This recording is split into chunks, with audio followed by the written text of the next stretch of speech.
Hi guys! Welcome back sa aming mini vlog. For today's video guys, samahan nyo naman kami at i-share naman namin sa inyo ang pagtimpla ng aming milkshake. At syempre, para sa mga kapwa namin seller na gustong magdagdag ng shake concept sa kanilang business, i-share namin sa inyo ang aming recipe. Tara, let's go!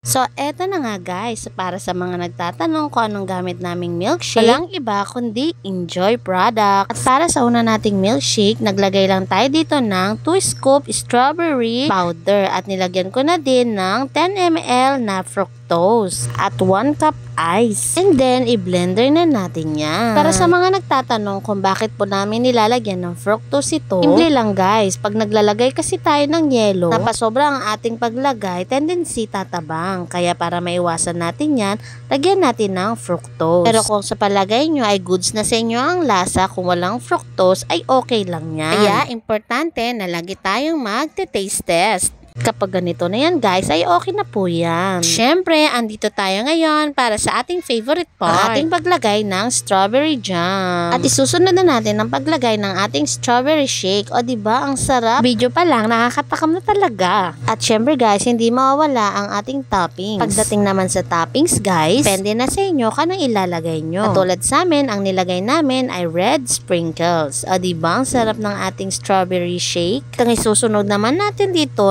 gagawin na yung aming choco mousse. Syempre, ang gagamitin natin ay ang ating Enjoy product. Same procedure lang yun guys. Bale, 2 scoop ng powder ulit at fructose. At syempre, ang ilalagay naman natin sa ating choco mousse ay ang ating chocolate bar. Isunod naman natin ilagay ang ating choco mousse flavor. O, diba guys? Ganun lang kadali ang pagtimpla ng ating mga milkshake. At syempre, ang susunod nating ilalagay ang ating toppings. Ang napili nga namin ilagay dito ay marshmallows. O, diba? Kaya mag-enjoy talaga ang ating suki nito, lalo na ang mga bata.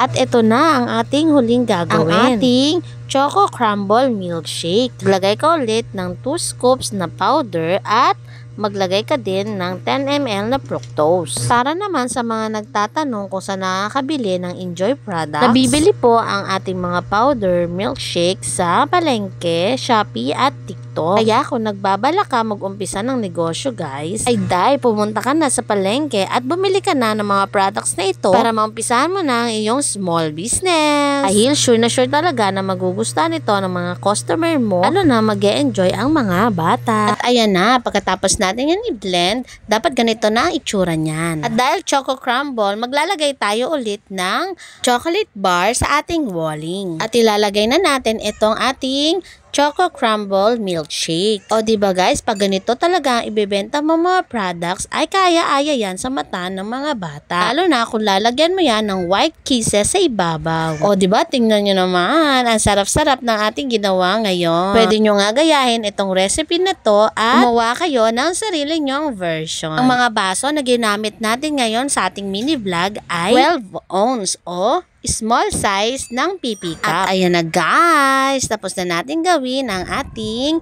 milkshake. Ang suggested retail price po nito, bawat isa ay 50 pesos. Hindi nyo baguhin ang SRP niyan guys, depende sa ating final costing. Syempre, depende din yan kung ano pang gusto nyong idagdag na toppings. O siya guys, magtinda na ulit tayo. So ulitin ulit. Bye-bye!